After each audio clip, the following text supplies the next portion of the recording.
the best of the years ahead of you. And I sincerely pray for God's protection and guidance on your life. May your heart's desire be met without any without any sweet and any sweet and where people fail, you will always be a winner. Happy birthday. Until we say if it would offer be no more. One person didn't ebe to age. Until baby a mama bene wa will be a would often say, oh, we show all the best. May the good Lord bless you, bless all your heart desire, and may it be fulfilled. Nyame onshawo na wanya wo kese papa. Until baby a will be a happy birthday to you, mame benewa. Nyame onshawo na onye wo kese. Ene aba bedi Ghana ho enkomo na anche bia na se mre bi etwemu be abosome be se miensa is August, September, October, November. It's almost 4 months near August bosome etwemu ne de toso ensia na Ghana yanti asemo de kra helicopter bi ekotehwe ye ewo dampia forest reserves eno ewo adansi ekrofrom district manipa enwotwe ehwere wo mo enkwa sabe defense minister late honorable Mane Boama late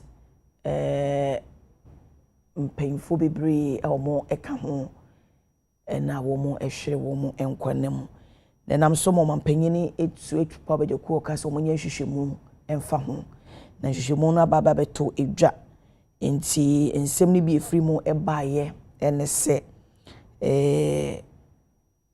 poor weather na chese wiemu enkoyi kra eno ne nam so ema helicopter no etehwe ye masa yempemfui ehwe wo mu enkwa. Galamsey degrades over 60,000 hectares forest land. In Shishimu Ababeto Eja and Chinese investors frustrated as illegal miners take over concession, but Minerals Commission is mute. Majority leader cites minority leader for contempt of parliament. Into we say any semwa babeto jayedi ehon enkomo said medical dia to for any mono Awa Mohammed national communication team member for new patriotic party ona becoming sasabe ya yehwe ni mo say Bernard any PC and so ebeba no ba be ka ho Awa di kan be die ye mon remu na ye ntwetwe enkomo. Poor visibility caused crash we any ensemwa ewo hon ma yedi bedi kan atwetwe enkomo. Awa me mo wache mo watena ase ye nua bibi abokode o nyame adom ye guso kakra why if na paper that's it also sa ekoyi ma. Well, yes, hunama from there we are okay, but the opposition and in opposition on them say it comes with a lot of things into definitely.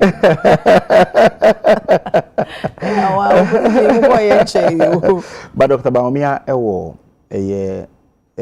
Northton this morning and your friends saying 3 other constituencies or a campaign this morning. I am a member of the Baumia campaign. Mbaba can say, oh yeah, yes. DMB. Yes. You're for DMB? Yes, I'm for DMB. I'm part of those who speak for him. And to me, a communications aide, the man, Dr. Baumia. So he's in the Volta regional or campaign, devoid of insults on Kasanchuchubia, on the diatem, or focus on the things I'll say, or Edebois, MPP delegates for now.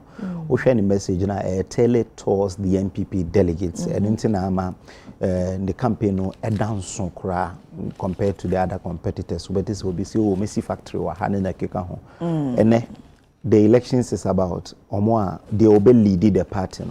So definitely, and unya the mandate in January 2021. I hope and 2026. I hope and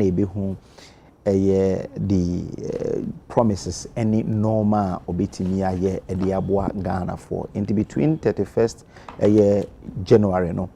up to December 7th, no, and yebeka the messages that are tailored towards the generality of Ghanaians, including the delegates in Ghana. Okay, na makwakofa the Ghanaian publisher.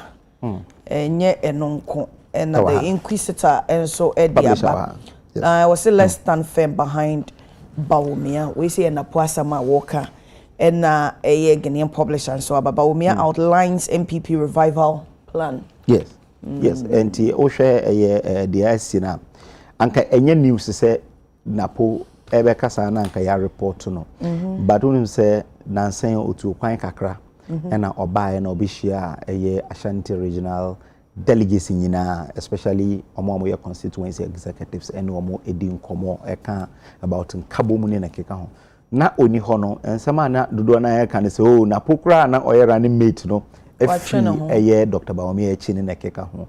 So obeka asasemi na enye wanwa because him say he is pulling the strings behind the scenes esanse na oni ho a otu kwan. So say ene waba na wabeka say let's rally behind Dr. Bawumia. Ansema obi eka ewo party no eno no. You see it's not really by fluke say obehu say empanimfo ni nyina no dodo na ewo Bawumia fa. Oko grassroots nso a dodo na say ewo Dr. Bawumia fa. He did this over time. And you say be an no started a campaign. Dr. Bawumia between 2008 up to Eneno, he has linked up with almost all the grassroots people. And into nama grassroots for Penasem. Wako every constituency not less than 6 times. Every constituency. So why are Juma in this party as a constituency executive, regional executive, and national executives in the last 16 years? Only Bawumia share a party Jumada. That's very important. In every constituency across the country, wako every single constituency akoye campaign edi aboa. So enunti na ama obehu se grassroots phone nyina no a route for him. And top phone so a route for him because omo na ye adwuma. Omo hu se nimdia wo ye boa no ema oba obetimi aboa oman no ye toma na ebeboa again omo feel so ono the best person ene ya ton na wie chances are that ufri fie ba no maybe o de oba ahomache ufiri aha na ukofia o de ma wani bebo your friend say either say nipa ba ko mienu miensa bi ehye Dr. Bawumia atade. Even though he lost the elections, but people are proud to still associate with him. Ordinary Ghanaians obehu say de bia obefa ba bibia no obehu say obi ehye Dr. Bawumia atade na keka eno kire say for the marketing we academic messages and coming together because you see the entire time biano you lose elections in United say yama together yentimi win you do so change NDC for elections be anywhere yakwa from 2008 less than 48% of the vote, but in 2020 we entered into that elections with a divided front. You had the greatest contender in that elections. Ekwatana Pan-African TV would Kwesi Pratt can say Ghanaians need change. So we were not surprised that his own constituency we lost. That is Kenya Japan. We lost his constituency. But before we lost his constituency, Ekwatana Pan-African TV. It happened based on the thing and Americans the things he said. So we had a divided front because we had people who were just following. No munya campaign omoni nam say nkrofo corrupt nnekeka ho. They helped the NDC to prosecute the agenda, and into nama NDC for they had 6.2 million votes in 2024 and lost with 500,000 votes, but omunya 6.3 million votes, but omuchimu with 1.7 million votes because yankrofo na nkoto even my own constituency, as I was saying, my electoral area, Nimnipa Bibria, Oman Kotokra, because in the morning, share young crow for a nims or Mubabano. By 2 o'clock, Naya who say, young crow for Bibri, Emma, you could you will have could you crown out as a meme got to. Until they walking in and Kugu Mudi and Ube attributed solely to. And someone there were a lot of factors. One of the factors, and they say we entered into elections without committed on echo elections. Okay, no when you're committed. And don't you think say even say numpo another factor recently former president and the aspirants in ACI because women devoid of insult and all that. Do you think say honorable can ne chidi for ne say okay say Nkugwe buy no fa baby finance some of kind so what's na Pan African television kind e bi no no So it doesn't take anything away from the fact that when we went into that elections, and our factors are by to the extent that 1 week to elections, NDC seized even UTV, and they were playing voices of young Crawford. We can't hear Dr. Bawumia. So these are facts. And no na was say ye di enu gina so. Make us say no na was say ye di gina so. Ehun say ye go into elections, sir. You don't necessarily have to be my friend for us to work together to win the elections. It is being free DC 2024 no. Na ye go forward and ehun say let's agree to disagree. Ye nyina ye nkambom na itimi ko elections a betime wi na nyina no nyanya your friend say elections no so fast. Oh, na de work as here Professor Makokwe report. Yes, yes, in your friend say in the Makokwe report no, omo can say yeah within ourselves we're attacking each other, and that resulted the Makokwe report is not supposed to be a public document. The person Ghana 14 in in the public, because maybe in the public and they say you call a year conference. Normal within your friends your constitution. Makokwe report and say yenye conference na yembe polling stations no na yenye so Makokwe report. Okay, in a way it's new to me because even more MPs, former ministers, more executives will be say be also on the onye being kind. And I make us say me kind be, but I make can say Makokwe report resulted in changes now who say a call conference I call changes no it's in the report you see and you saw something for Kenya wo muntina mo Conran Enran your friends a reporter on where any the Musa Dankwa here you could tell that we did not really have a united front going into that elections and people were using our own words against us. It is in those reports and a public. The entire Makokwe report any public and they said we have never made any report like that public because OSHA in 2008 the Hansen report it was not public. It resulted in a conference expanded from 11 to 55. Okay. And Makokwe report say expanded electoral area no, from 1 to 5. Okay. Now expanded polling station to 7. So these are the things that my Makokwe report and I can say the person mutsen ye beka ama Ghana for what say ampa your friends say economic challenges high internal infighting ho and some few other things you feel say there was a yawning gap between the party and the government as I say abino ewo ho nanso obi a party ni nanso he felt left out in the keka ho and no ka ho and ama ye lose elections no mate awa mame enda wase na unua ababe but when say anopai mahu video bi sisi ya soldier for na ko hwidiem your friends saying operations were ho yes say because they me who say omotete the former I know the Ashanti region but ebi so koso ebi koso e wo hwidiem omo yes operations ni nyina together yes omo ye na homachin but mahu say mpenifo quality for mu be sa bio de bi mu be sa bio yes ra omo so wochi nipa na ora ne app nipa na wochi nipa ne wia fa no ko se police station se wo arrest na but e ma nipa ne nye training bebre sa de na atwem de yes ra omo amunjai na okay obuzo for ye ka say ya Bernard enim piesie o say ne title na de ama me fine ma no ntimi nka say we a communication team member for National Democratic Congress mbacho me boa nti mama fa Electoral no so na head of communication or boss I say PSA be mo akwa bibi aboko de o hwa efe that's is it mo say Ghana for na de nya asem kuto wo ma ho fama enne me nka say mo ye Ghana for na I hope but I mean you're doing so well but no you know dress and they be actually so you Ghana ni ampa and I'm not side no so oh okay ema obi e hu say ye nifa ba ko who say before wa obeba no na me be say wow if I challenge no educate me pa and you buy and clearly no it's onim de all yes I was yeah a call lefter and no chere say me emfa me me share mashata de na mashe meche but I call writer o hwe Haruna Idrisu almost all the time o sheche ya all right because he's an influential person. But Oshe Farouk Aliu Mahama.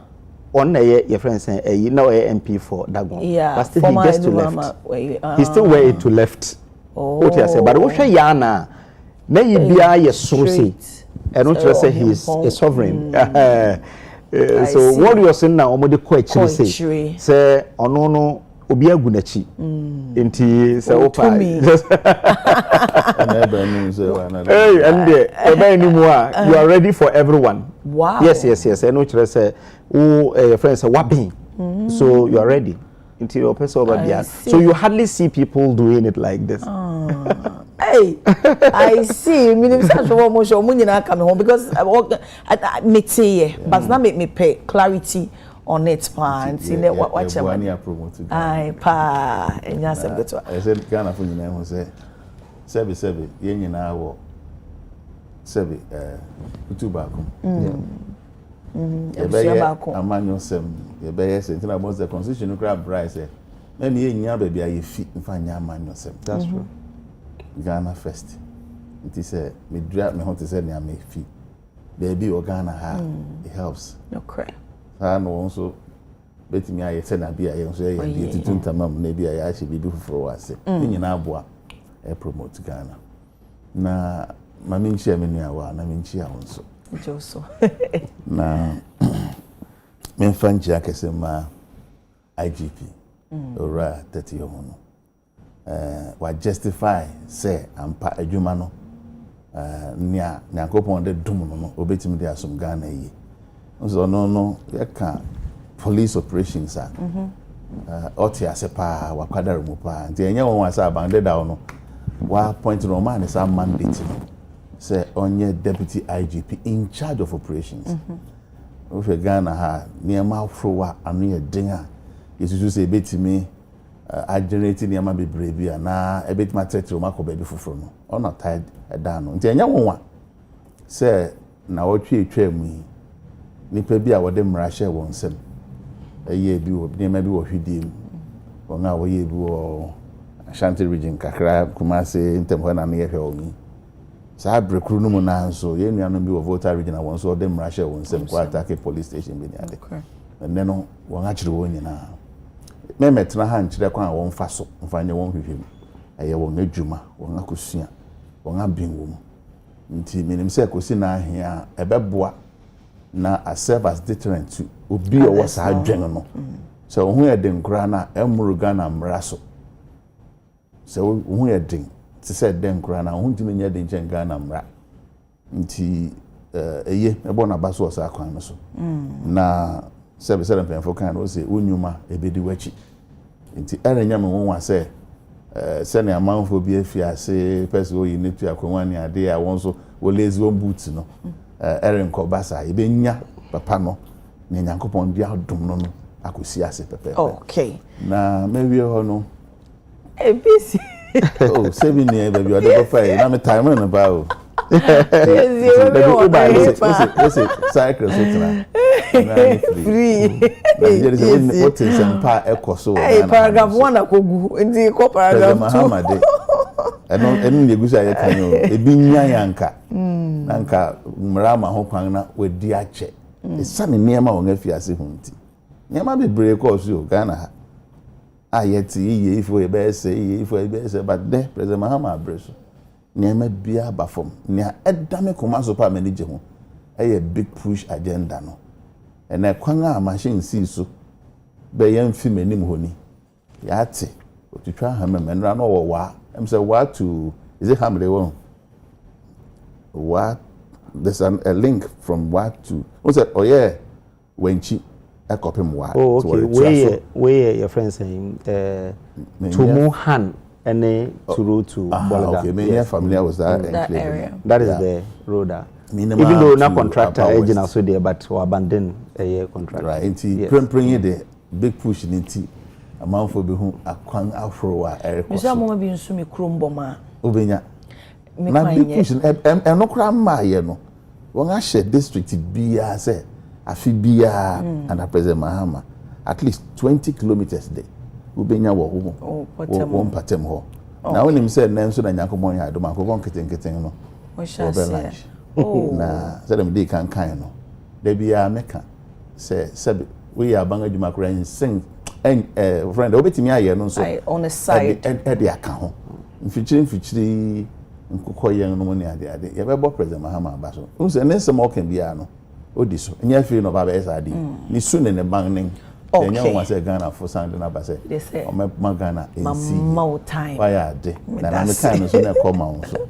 Hey, they come me. So now pattern na me krom kwan o ene di Nsroma. Nsroma. Say ya to ene machines na go hodada. So definitely omo enkurase no. Say obi anka. Oh say we kan. Oh ya to ya na your free. Yes, say we. Na ke say mo yeso ansa. And I make us say ya to because we say yet say obi ho because say no road no vote na keka ho 2024 na BBS ni ho nansan Neil Antevanda Poya beka say ampase say kra there you hardly hear people make noise because when you make noise na ya ka say MC for sika koye because Akufo-Addo ato eye mfide no gu ho dada and one say abesha awa nka make o message bi amount na make o message bi amount Silas Kujo and they please ask wow how many people are on MPP voters register because they always say the MPP people couldn't vote for them in 2024. Yeah, so the analysis I made and say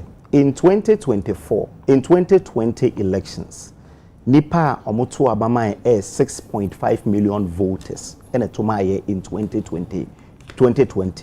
In 2024, yenya a little over a year 4 million and a Omotumaye. Nipa na omutumaye in 2020 no they did not see the need for them to vote for NDC. Omantokra because we share a national statistics now. Vote no a bar from in the Fourth Republic. This is the first time I vote no in terms of a friends percentage aba from kra because yen crofo no ankoto and until na make say NDC had 6.2 million. In 2024 they only added 100,000 votes. But omuchi emu 1.7 million votes because yen crofo na ankoto. Yo mate. You say and somewhere there pono so yebedi ehho enkomo. Me pacho. Ni ami ni awa kiki. Please respond.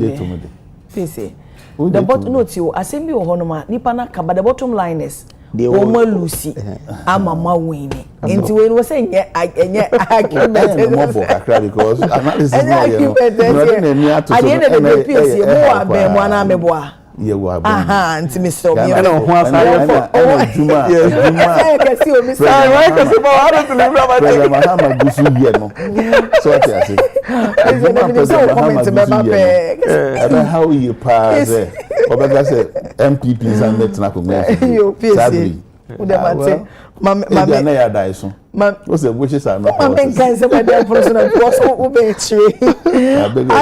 helicopter incident, poor visibility caused crash. Galamsey degrade over 60,000 hectares forest land. Steady abeto ejanono. Chinese investors frustrated as illegal miners take over concession, but Minerals Commission is mute. Majority leader cites minority leader for contempt of parliament. Until we say by Edikan Ede a poor visibility caused crash no ashasie. Wow. Yes, so ma menchia etifo once again.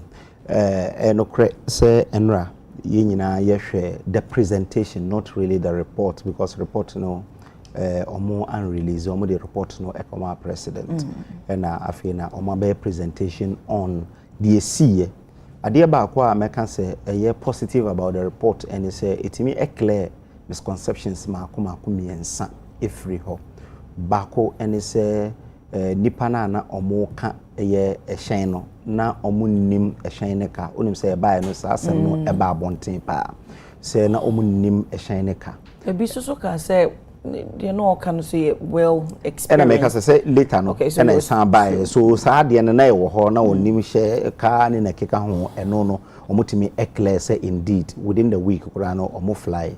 The tosumi no interviewer deputy majority chief whip a year on FM on OK FM I can say a blasty wiem ansana echo on also exactly on also say na social media na nkrofo eka but a free me whole ban or ye penny or NDC esan ye penny or parliament into sa kan sa asem no enra omo take e can say de ma menka ye ne no kre na am blast na ekohete ye na crash the toso me ma me no so twetwe nkomo ebisai but that time no be so be comment yes but the ma me so ehu ye ne say you know sometimes those are the people who na SIM shishie ene mu areho nti ebi won betumi am waka asem bia even though we need evidence and asem shishie mu my dear na so be out of sa a year go to nti na be mu waka sa yes so she was becoming partisan at that time and nti na ma OSI interview no so and nti na ma e was a young as politicians e bibia ba na wanya ntuboase na when you're briefing, especially when you are a leader. We say about social media, nipa will be true. But we make a reference to be our true social media. The reference is made to her because onona eko cancer asem no. Intermedia no enra Emma omo bisa question no Emma omutimi eya no kama. The toso eno no enye very clear and say ehyen no na e wo good condition.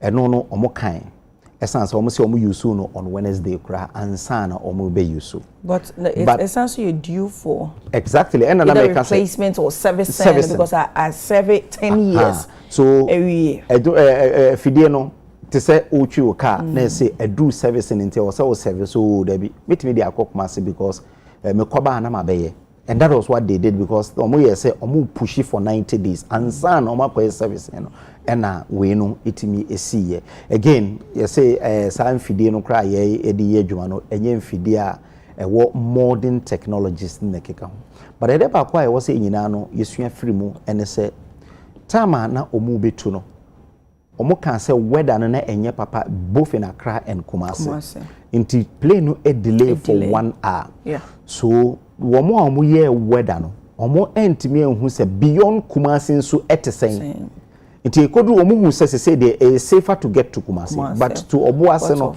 omu antimi anhwe inti de abamu a me ka say mani age wo hu nyina ne say eye pure accident ena esiye esan so omu hu say ade no eye accident you see anka enye problem bia say oman ti say Ghana ye wo eye aircrafts na say bia soldier for dia na awenachi anase aye dada na wo se ye tofoforo anka wo se Ghana ni bia kra no etachire na anka ye ka se ye tofoforo because of the safety of our own people and so on but you see unfortunately na no nsem na ankrofo bi kekaye no nti ene so wo de bam se ye nto a answer ben no expect se ye de bema no poka se sa presidential jet no president Kufuor entina muda President Kufuor back as president no the flying coffin was there sa aircraft na a champion to na a friend flying coffin no nti na omuntimi nyusu nti edru baby or international flight Obasanjo timi fa no na obesi no Ghana ansana otoaso akwa Nigeria nti edru baby na okasa me kodea ade ba akwa me feel say ebetimi abeboaye e wo man eni say yento a befitting aircraft for the presidency na yento kese ni kitwa kese no ebetimi afa crew no including the journalists and business people a odo mo eko kitwa no so betimi afa president ni crew kakra bi na omo akọ the NDC in 2008 made it a campaign message eka ya se omo mpene but omo baaye no omo cancel President Mills cancel kese no that is the Airbus no eto saa de ohoyi ene ya ampanso President Akufo-Addo nso ko ono nso efa the same process say anka ono nso utobi no wajama oman no essence so oman no spend a lot on data okuje to ablakwa ene omo amka ho e kan say ye aircraft no ye fit for purpose a betima ye dwuma bi eni ho into oman no ye solve your bread and butter issues ansana yakoto aircraft ne keka ho eno na ma president all two kwanya ebisi wa 2 hours ebisi 24 hours ebisi 22 hours esan say ensam na omuka enra ninti ama they compromise the safety of the president na nka wo say ofa chartered flight echo na so omo say there be esan se oma keka nsem bi a ochene bi no omokofa chartered flight e be problem ama president and our president say wako kansensen mu ewo Dubai ebisi 20 hours ebisi 2 hours say even 10 minutes krana eni se bibisa esi hwe nipa ya hwere wo mo just because of aircraft I say aye dada ananka wo say sesa aya nsesa ye pushi ekoye so was say asoman ye nyina no ye hu what our priorities are, especially this one. Many mienu betimi aye victims e wo de see because omo kono omo kan say omo hia journalist ba ko mienu bi from mo fidie so a ba ko timi ko join e ma nipa no etimi ekohwere no nkwa we sa menim de say de nya accident no say ba ko no but mafuru bi da in 2019 ye Dr. Bawumia eko Tamale for Ramadan tour mifubi and ohwe baby a yenenam na enkosoro bebre enam form kakra but ukọ baby a kwaye omumu a utumu se ewoso ewo hode na keka so I believe that let's really prioritize and depoliticize our security agencies because you see say uye no politics a ene se ka se yempene e ma omunto plane baga na hade na keka yempene ma omunto aircraft ma soldier for na Oyo Fonsana Osha Odia. Minim said Dr. Bawumia Beba be president in 2029. Inshallah. No be president na ene aka 3 years na abanyako. Yebe hia say ebe rutulu the security, ebe rutulu the police, ebe rutulu all the security agencies. Ebe nya a befitting career for the presidency and even ye security no say ne be ya hia say omokoba. Ba kwa meti ye kra na areho kra ne say Tama omo reporto kra say ase omanim enya papa no. It took them 2 hours to navigate and know where they are. Tama crash no crash see no. Omo free akra akoho no. It took them 2 hours to get to the place. Anka ka kra na ekokra na. Sanka odi siren kokra na obetimi akodru. Eno kire wo say e wo say yehwe na yehu say one and say whether no enya papa don't think say president na air flying tea yenye ne saa kakra na won ko say na be ya onye late because say ampa say you delay flight him for 1 hour ehwe say whether no nya papa it yen twen ya after 1 hour and e ko fly ya hwe terrain na e wo ho no so amfa nka ho no megidi say eno e wo say soldier for no any Ghana aviation for no eti ase na omo ka kire president ni say ene e was so kodru Kumasi by 10 o'clock untimi nkodru even 2 o'clock because ene weather ni nyenti yen cancel trip no na president ni so enti ase na say bia obefa ka akwa na yafa ka akwa say na be ya ni safety ni very important because you see omo kono na was a president na call lunch you ene president entimi ankwa omo koye omo mu kra no ebi wo ha omo so kra na enye say omo ni flight no mu ena yedo omo abeka obi ti sasa mo sapon na onka ho but ye nka ho e ma no koya ono so ekohwere ni nkwa enti me say yen depoliticize ye security agencies and ye depoliticize na ye retuli all the institutions that matters with regards to asemi aye kan dia adenti na say yetna ho no ma twen ka say te say de wo kan say o mo candidate ebe ba obey ya patient ya president betinemo na armed forces almost the omuhia adam rally mo support behind this administration. No, I didn't even say that. I didn't even say that. Me say ene say ampasa ye depoliticize na ye hu na bayika so toto a you understand say ampasa or fa kwan papa so ato no support it me I will. Yes, because you see okay, say friends saying the same Airbus ye quarter hangar ye setting up a committee on the same current president time and vice president na omokoto embryo. So that is very important. They was say ye say ampa e betimi afa kwan papa so na ma san ya be pachew aka say the ye kan ya about Akufo-Addo ene na ban say omo engage in profligate expenditure ne na keka ho no e yes hanete na ye no yesua bibie free DSC because in the pa ye hwere o mon kwan they have really contributed a lot to this country, and they were in the process of contributing a lot. Omanubuama started as student leader, or communications minister, deputy, or communications, or defense minister. At least for nothing at all, was several asuya for my Muntala Uwe and Unkrofokra Eka, the other side of him. Now you're very, very positive. Almost everyone, some was up on me minimum, Minena Jumada, I was closer to your friends, him in Ashanti region when Damana, Miwo, your friends, Bernard Bodo. So I know him, and I've known what he has done for even the region, not necessarily because we say Onokrano, no a serious fraud office, regional manager. Kofoba Ewenyi he continued until he went on retirement. But then he said NDC because Oyobiana Oye Juma okay. Abua. So I think that yen depoliticize it, you know, your security agent send your NDC for you know. Yes sir. A bad day so we say yen no politics to the extent that yen penny. The only things we better say yen penny say some pass or man fa pine papa so fine ye dear and yen penny. Okay. PSA. Abraham dance. Na Minchia Bahefu Sabri. Now, Menfa kwenye so ma abusuan funya na yako. Nua no ma wokonya sa akwenhia no. Neka helicopter yasemi. Yenko so answer Nyankopon se no de nensa to won koma so be ya abusuma bi mu ni ba bi samuni. Because I am finding some to one commerce. Na Yensre Nyankopon say yen nua no mo nso a ohwere won kwa no. Onfa won kra. Nsie. Akwanhia de ewo ho. Akwanhia ewo ho. Na nso ochina bi nti. Akwanhia bi aba a na ehia se wo ye hwehwem. Say ye motor akwanhia, ye bicycle akwanhia.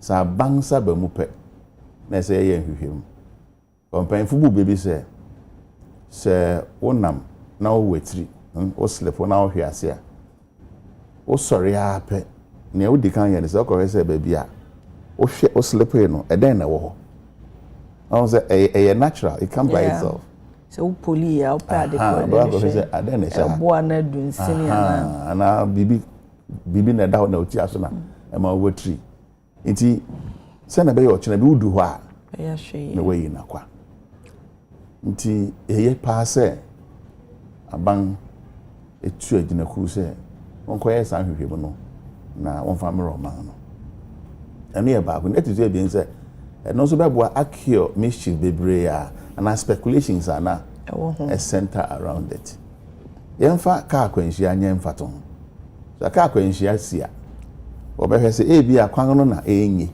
na kofa akwanhia na bai ana driver ni na okura car no na ne su ne ban bi na ne ne bi ekofa akwanhia na bai ana efiri na nkasa so what you say ene bi a mfomso bi wo ho enti obetoto mi aye kan hu a ne ma bi sa na no pese wotimi establish na eboa ne edi kan ne se ebi a na mfomso bi wo helicopter no ho ana pilot a okrai no ebi a na won so na nam ana akwanhia no baya na ana se obeka ne den wo se na mwim nti wontimi nka se kwan nti vim sakrai bi ena de baya na sa na ma bi sa na okọ mu no ne efa pilot no ho de hwehwemu no de pefe se mfumsu biye ni won ho yentimi mfa nhye pilot and as a crew won na no hwe sa aircraft no so was akwantu no mu no o kire mu ne a wogina so ye won hwehwem ne ma bebre ho no mu a enera na ye mu bi kra ifi asete se o hwe terminologies and we use a na bi kra ye nim se sana na ne susan so etenen inti edikan no human factor wo no de wo hwe e solve ne etu so ebien ye helicopter na nkasa na ahoden ne airworthiness say na ewo kwan se betimi etu sa kwan na na eno so hwehwema wo de ba bonten be kire say won hwehwema I establish say aircraft no na enim fom so bia asem bia ni ho eye airworthy sa abrenum nti ye ntimi mfa sobo mo bia wo saa de no ho enye efira na asai na esi wo no so mun siesie ni mfa nko ena eni ba bia so wo so yense sansa aircraft no say na menua awaken say it should be changed. No, men can say change. That's how I heard you say it. But no, I can say servicing, no. Either say over service and also over discarded. That is your friend saying. Yeah, but because I brought 10 years. Yeah. That's what I said. Ideally, no, the lifespan was 10 years. 10 years, yes. And after 10 years, no, either say overcall routine maintenance. Exactly. But routine maintenance. Routine maintenance, they are what they be. But either say after 10 years, you go for revamping. That's exactly what how they call it. Either say you stop using it or you revamp or you maintain it. But in our case, in our situation, Ghana, na nya dey bet man ka say aircraft no. Because yakoto bi ya dey da okrasing. Ye ni sa ahoden no ai beka say won ho bebre nti ye kra de nya onsi baabi nti nsiesie bia ne ahweye bi asese ye na sa aircraft no etimi tukwan no won aye nti asem bi ni aircraft no kura ketekete se na mum wimun sakrai no de wonya nyina so kire se e wimun sakrai na de bai wimun sakrai bai ne se sa da no na wimun tew papa na eno nso ntimi stop on say na wontimi ntu kwan a na eda won anim no na obetimi atu na momnia edi afofi sa abre ne say aka America kra bi na wa land no e ho na ya odi ne kakra wo ena mframadin bi so what you say e twen na ba form a normal thing with aircraft akakraka ye kwa abrojire amotinum ko na ye e do be e te ba form but because of say distance no was soro pa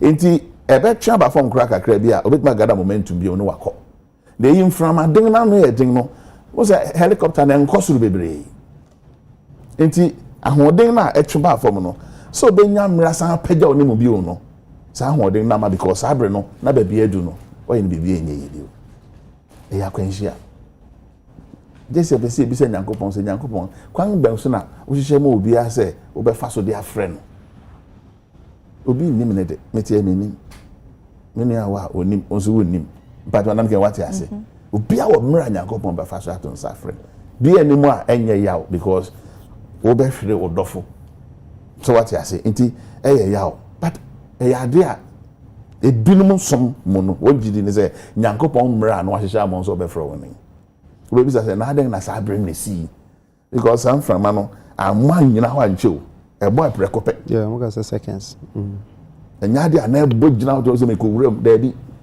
e boy prekope enti hwi ni ho a na nipa hoden e betimi aye e na e ba sa na aircraft no tweba from sa na and so be san pede on the ohia distance so what you say we anya sa distance no ansan pede no bi prekope na enti eni ada ho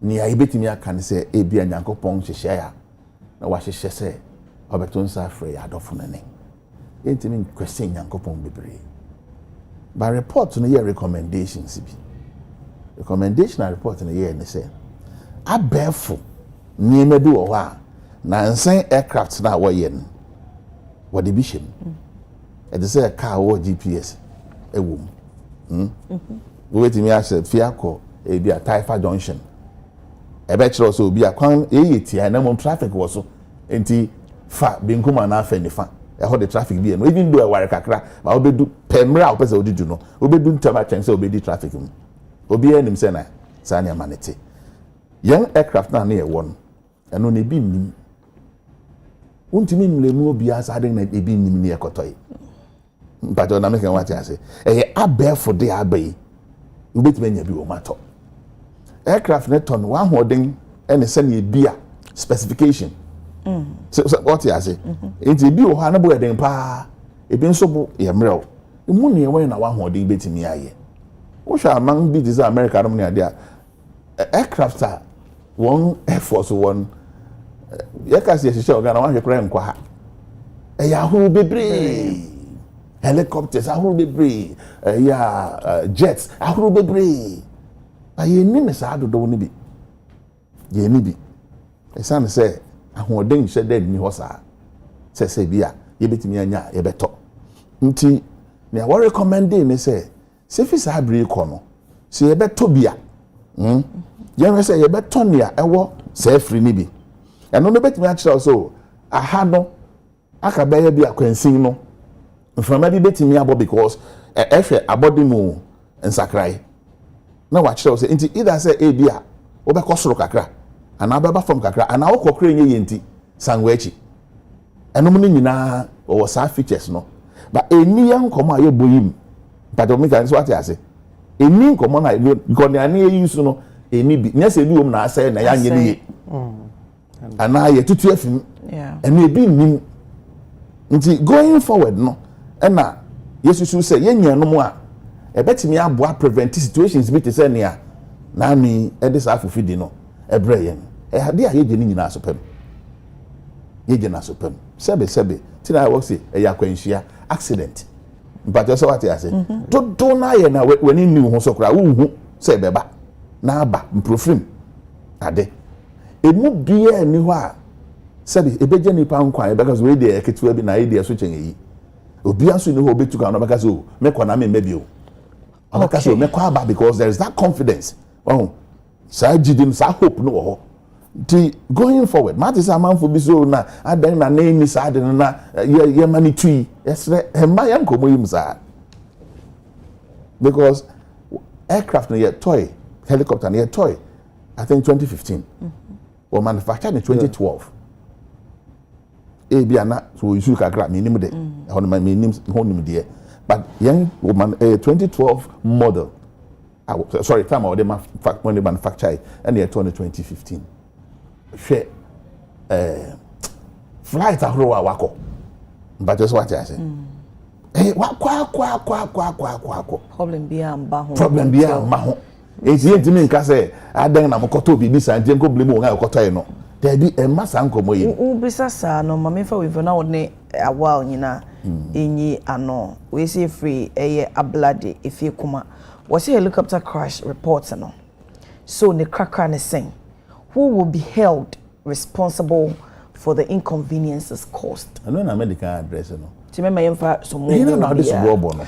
Media nka meka say omo ehwe weather no because what hwe weather no ama o can say intimi to CCA.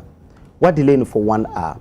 From the report and also from the presentation because you actual report from the presentation it say they omutimi eya to Kumasi. So beyond Kumasi na didn't know man fly koi. That's the point. But even though the final destination wasn't Kumasi. Yes, it was in Obuasi. Exactly. Because we say we no say was see FDA no problem be any ho. Problem kakra ho because omo can say enhanced your friends saying we equipment bi nanka mu a anka timi eboae so yes afidie no problem bi ani ho a obetimi a fly nanso se weather no hazy sana the only thing I betimi aboa ne se anka enhance we ni hyemu a obetimi na fly akọ into a fly kwa na wahu se ampa me kono problem ebeba nti obetimi esi ewo se for me na obenya your friends park bia no we see ho but unfortunately we could do baby a weather ne say you know within few seconds no na ye kwai so omanhu omanim so and say this is an act of God just a pure accident now so that is the immediate cause the enim sisi ya ne say accident ne see ekwanya e fa so call ye no and no so very important I was say ye hwe e de ho ka ho asem enu tena na me ka say e was say omo a omo hwe e ma ye mfidie no e move no enya ekukuduro e ka kire president say wo kokoma se de nanso de ye hwe no ewiem entimi nye clear in the next 2 hours inti jai so be fa form and off form mate to say the PSA mumie no nyina mo ka say conversation no aboa because and I'm say reporting on buy and the way I will see HHM a lot of doubt but still ankofo bi so bisa questions na we say or say they really want to listen to a black box and all. What actually transpired, recording a being so echo, so I didn't know no so many who say be uncommodated and so echo so yen share eno. Do you think say and so for important say ye TSR recording nana? Mpacho, Mr. Baby ni wasa nkomono akoso sa. Ya ma ne bo ba be bo manfo. Nti ni a wo gina ye won hwehwem. I arrive at the conclusion say ni see me mind you. And papa no beka sa nkwa no ye adwuma no. Oh yes. Akuku damfo. Krama onya experts from America. And so be boy eyebi. I think so on a chair, yeah. You're on a chair. Yeah. So what I say? We use various experts. And our day at year one deductions. No nyasa and did semi the brain. Black box recording. Maintain so will be publicly mobilised. What did your informations be to help them? What I'm channel a bear handsome what me and or many are can say now I did why aircraft problem be and but of course hadn't a be new dinner we use them a be mean mekano a be mean sir and it don't make us add being and ya shame Sabrina work on what flies are aircraft and you craft from 2015 to 2025 10 years mebwa yeah entry kwan grian et kwan be 50 trips emu be anywhere now so I enhance the equipment in a womb but a cobai okay and on a be me unyi say be after 10 years no then can see make sure say ye di besheman san asaya fly bio there yeah manufacturers okay tama okoto wo car no won ga fix bibi e wo mama odeda and was say e di 10 years ah e say 10 years ni e say wo pese wo be koso ya use bra na yensesa na ema bi wo ho ma say ye kwai ni yansa mo ngamfa nkwohye mo bra wo di hye me be ye de a ye betimi a blame obi o ni a wo koto e na me na wo use wo di aye na wo pese wo di na asem wo pese wo di pese wo say ba na me sere say asem say na obenten ye ntwe ya bo so going forward na me can say utie report ni ya o say surveillance system no ankranha ne wo ha no e wo ba bia ye kodu so what I say there's a moving forward so you hear the extend them more nti e wo report no ni ye wo na dey use you know but fisa break on ye beto bia ye nto na ebetimi akwa akiri ye ntimi ka say ye ni akwa akiri nti no obi ayam fom so mpato what I say e wo hold it out aye adwuma na over the years e fe ne ye bompa say aban bo a wahye no obedi su amayen say obe retool yen military ade ba ko a enhia say ye be discuss wo ka say free to say the strength of the military say aircraft say ne wo say ne wo na e bi e wo I'm not me pesa nkomodi no because security matters. So what I say but abang jatum say there's a lot to be done. But yes who so say sometimes you see ndi hu nkomo a ye hu how agenta e say yetimi unless abang no so no to show say hian right but nkomo ameme di ne amate me say abang ya boss etrimpo no mpo de daw say say nyame ya adoma enemenim ya no ye tododo e ka na owo no ho me nkyiro ne awowo ene ne awo ni so what I say say ye tododo pa because say ya ntododo a ekoye nim no emwa na to su bio no sa security enhancement and answer be surveillance equipment see ye beto bi aka ho do recommendation away enya da ye obi no so man use you e fe ni yeso sa bi de mekoto a wo ka na wo to no ebia a hybrid nti e use battery kakra e use fuel kakra me den nye hybrid nti ni ame pese maton eno services na menye afim me nti me nkonya ne a wo ka na hybrid no e be wo mu nti ye wie nkomo no ya establish say say prempren ye nti me mfa nkoshe obi ama menye okay eye akwansi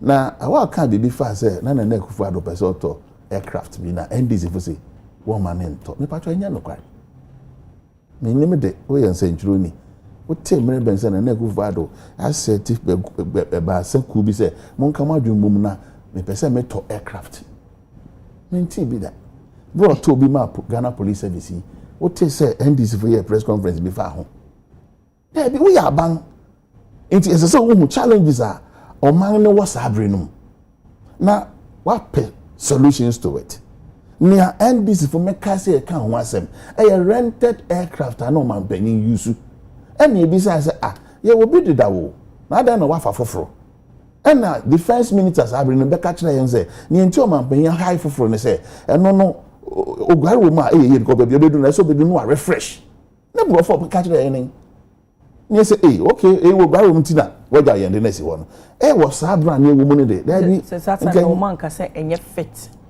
there be so fly no okay because you nim say sa aircraft no sa abrenum no o man panyin yire sa abren no e de two kwan I think Burkina or Mali the Sahel regions in it's not adwuma but question na business na no see what they are bia or how kakra bi ohun tie say me hwe na ye fix it nti ye de akoba bia wo ye say na prempren sa aircraft no e wo France worry to one among say obetimi I refurbish ma yetimi use ma na ye ana emma ye yentimi nka say bia sen command ben ko fafi say be say enka ye fra fitemu ana workshop no di to ban anon ko yin fi hanga so no find to kwan nti amoma no kware no so mra young commodinum na any national issue na mo ko now chian pa you don't expect me say okay, okay so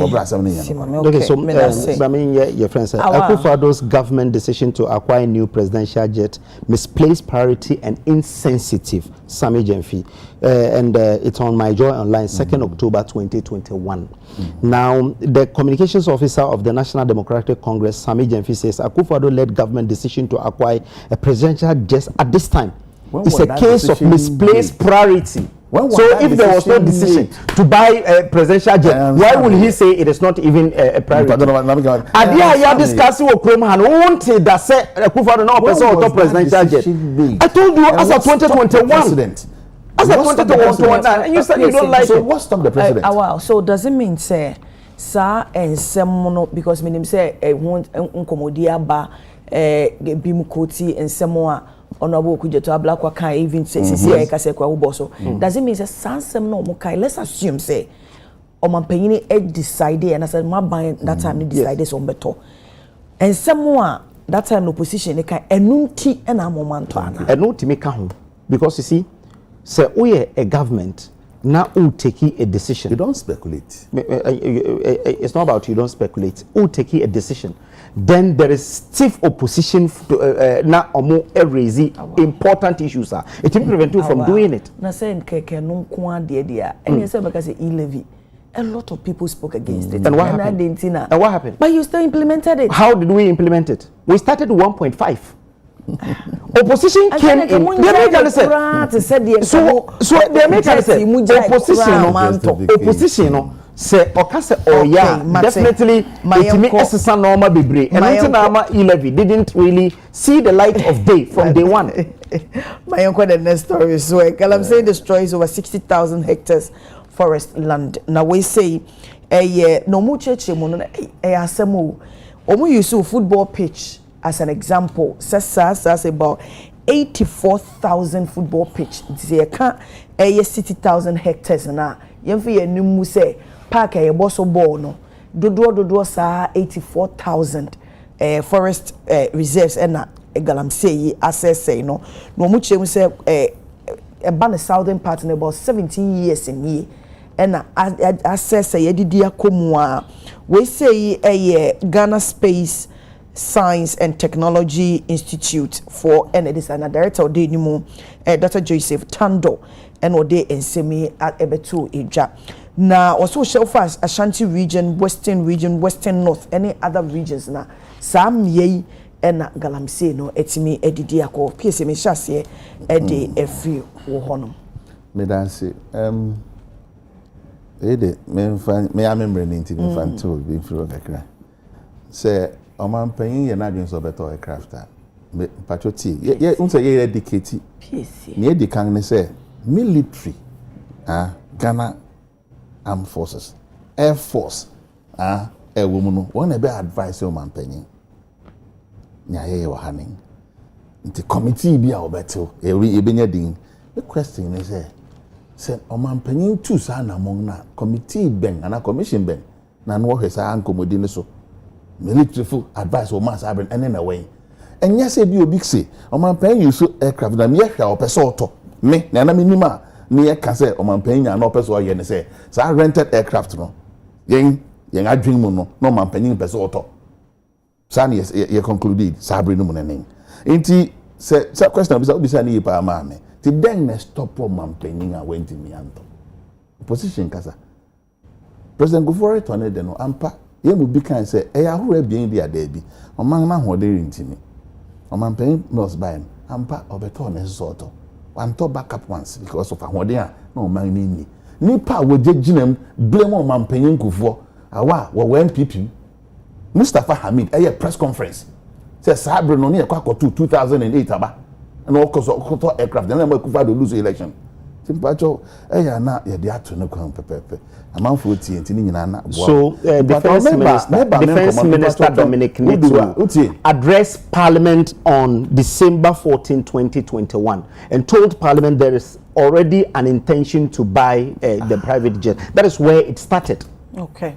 So committee the defense minister said was there in a communication or exactly it was in parliament about that you miss some intention there was a communication to parliament so resist also that our position more resist no kware but me see my reading something from Sami Jemfi and you are saying it's not true. So Sami Jemfi stopped President Kufuor from Sami Jemfi single-handedly prevented NDC from coming to Peace FM for over 4 years. No, that's a he's not powerful. He's not powerful.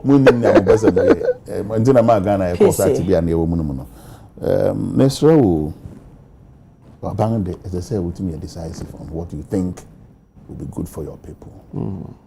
So anything amamode do so levy no e buy within 24 hours. Okay. So me hekao no. Nyesa oba odie mu me stop no. Ohwe edwuma omampanyin Mahama egusu ya.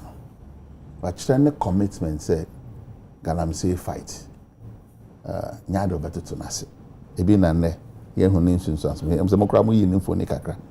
IGP and military, police and military. Paying for account abom. Akwai sa soup no na menim say ebe send good signal am obia o ye na adwen say ebe kwa kwai say na no di ni bi remember mu sa no kwai papa na research ana research no the oya na ano ma address o baby omune University of Ghana e kabo mu say program ya no this doubt bi enim uje hu achinya enyeye abra so offer aircraft wa ofu plane wa na okokumase a o chia we ne hwefo kakra o hu na ekoso mebo enya de papa asai kwa ibretu bebre ayampa achinya bi enu bebi ayedu ni se anamontu ben ne yetu wo ho okwa ibretu bo ho ma na nya 500 years nie wo mu no over 500 years. Yet you need to say. It is like I said, maybe you bet me anya sa kwa bretunos necessary so na TV one. It can tell you. You can easily tell how many years are ebe di answer yet me do some penso no. Sa bre yen si wa no ya ebe do be en fidu e we yen nim no. Ebe nya kwa bretu ni bi aka ho asema. Unjin dey say e bread say yetimi take a radical decision bi to say metie sophobia na nani abrea na wakase ye military na they've been trained to be whatever condition and also whether be as the city be even in the forest and all that ejai omo go honomo bibinia wo afa ya mo hu say obi hu say no omo te honom for 6 months no be anyone mo betimi abon hu mosu kran bo say ma me ntwe meeting go ra sa forest we say mu yenya omo no omo hye honom nanka yen share results a nanka ye benya wunye ni se wonene nya adwene wo ho na ni aban a otisi mampan mahama ana ni minister honorable Amakufibua the kind say or declare forest reserve be as security zones and one amount to we go to na ni etini prem say obi she kwabre two baby no yes adena abran woni kwai free say me meti ho ye woni na be mi ho nti na say soja ni shebo dia ni obi patroti yemfa aircraft issue crazy amanfo a wokwa kohwe baby a asem ni see omobere pa because e kwai bi free akwan ni ho kwan bi ni baby a san komo no ye di o enti nipa ni hye kwai bi free and yes adeno psa mitimi be se nipa ni se mebo se nipa ni se kwaye bi mfimfini na asem si ye no yetimi even though ye breye but yetimi akodru ho no ma adenti na military entimi nkokwaye ni mfimfini ne yetini se nea ohye ho no aban na relax ana otu hu anamo nti na ni kakra on achire na imosa achire kakra na imosa akochire nkrofi kakra na imosa akochire nkrofi aban na ni wo kwabretu nu ni ode ba na e won asɛ na wi o enye na wo pese wo kokose no e ye na won asɛ na wi aha enti ni aka no e ho ahobambo e hia ansa na you know kon e be fa so ye be san reclaim okay ti e be dua nnua na ye de aboa enti saban na relax atena se omua de se na ye be sen ko ne na ansa de bia anke betuma blame aban gidigidi that prempem worry to one among forest bi a ekodi minus illegal minus nsem aban ya kwa akoje nye ya amanfo fi ase kura wura kwa ibretu mu eye mra bi a aban de down abreso or the buy at 2462 aban wo so prempem eri to one among gidigidi se obeyi samra no de bitie utie se was other utie sangomo eyi mra bato untie tobu ase eyi mra o meboa nti o man pan so eboy fisa abirikon meyi mra na fi ho then na be kan fa executive no o said the other bill say go through say parliament when you said the powers of parliament but it's urgent I'm saying issues no issues what na some common what be do what ni edu some common what me just say yes Matthew no said the space of almost 10 months in it sen can buy na opinion why are they because the other way say I call quickly meboa think I was to bet me a content sir o man paying e dia could parliament o man paying in the area awa no nkrofo na e di boycott e bi empene so one na say bisa on questions say na ba na effect bia hey, into sisi.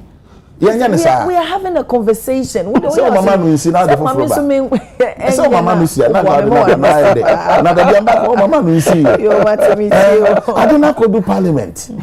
Into man penny there so ye no aye o. Right? Obi no go fa bayo. And what we no papa na no. And we huja gum. No go fa bayo ye mo de din because asotwe ne say ye be ma na fi aban. Aban bi aba. O se me ye fi ho. And I'm more can where to. I could do parliament. It is a parliament in Yenwea. Sorry, said you have the whole so bo. I could bomb and paying mana ya na. Never be broa as a bang ya or ye. Come a befaswa, ye be two side a jumedina say, because me will be a din coma. Nipani so, only be Kasaya, then on him say Nipanish quite britu no here. Nipana catching says, a human say, I say you, Dino. Ye ba be pay before Friday.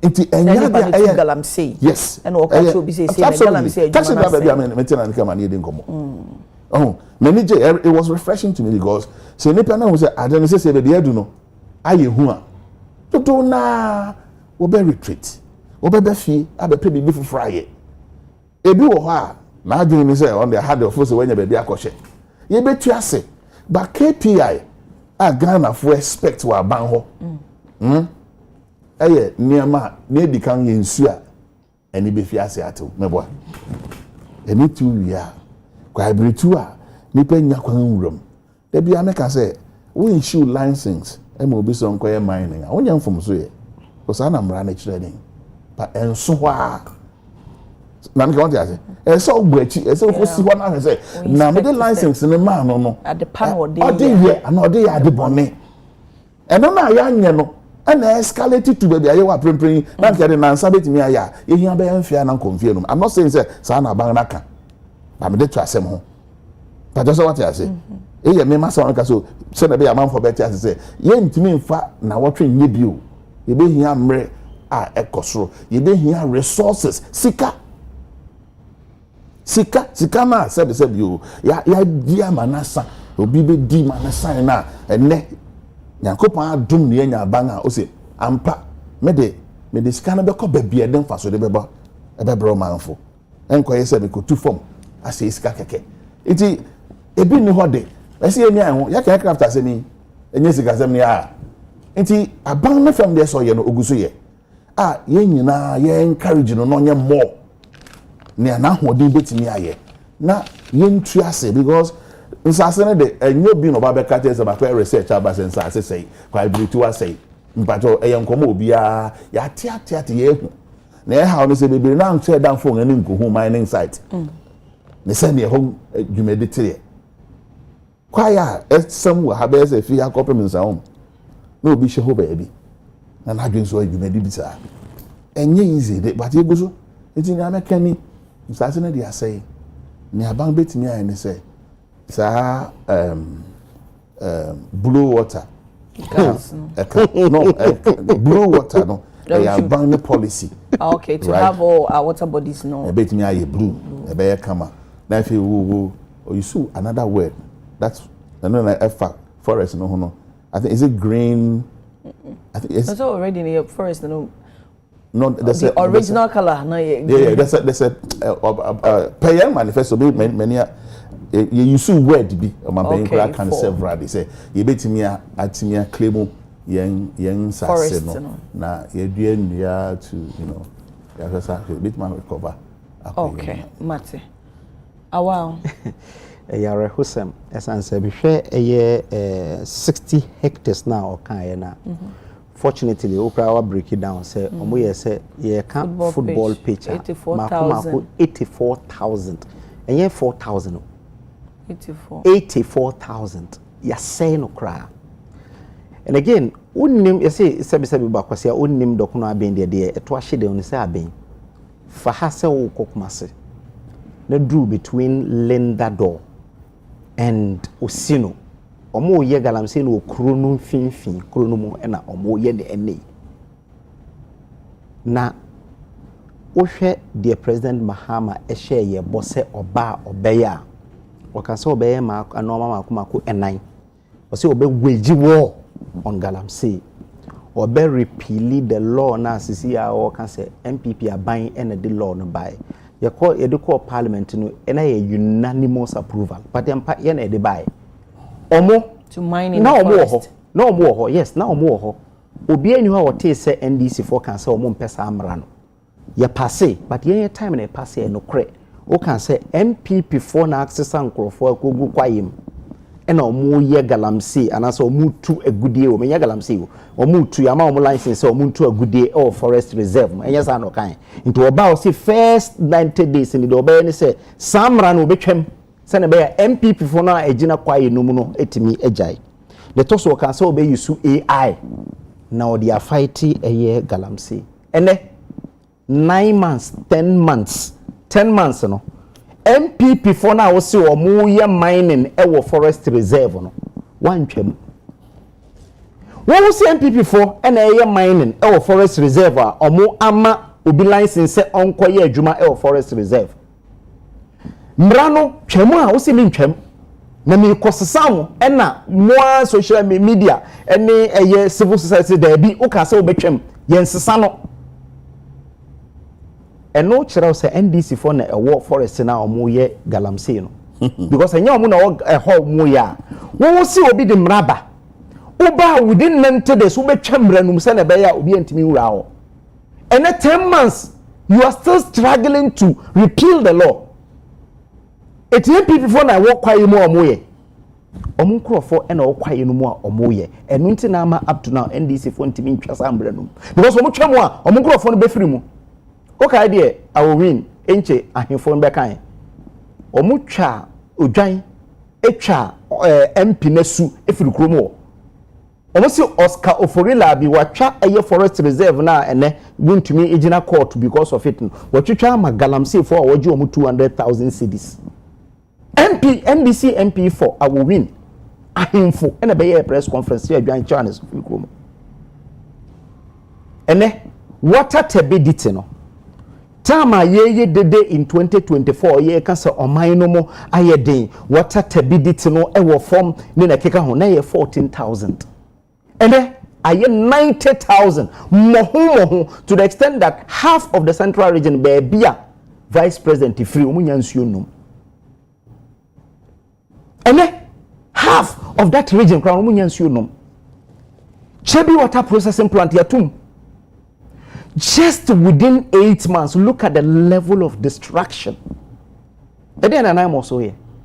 Again, and NDC abane ya NCB da eye fufuro kra ye nyebi wo de fisa ye kra de ye bae no ye bane legal mining for 2 years no obi anya mine no ha mpa ye hu se yensuo no ye kama but don't even jai mining de mo sa bae ye operation galam stop 1 and 2 ye operation vanguard ye operation halt ye chi nipa bibre do mo koto efiase President Mahama ka kire yen se Obakura na asan nipa na de omakoto fiase na omo ye small boys nti obi ja omo nyina omo aba esan se omo mpanimfo a omo hye omo se omo nye ene na mo se wachi nipa na mako 1400 campaigns no wahin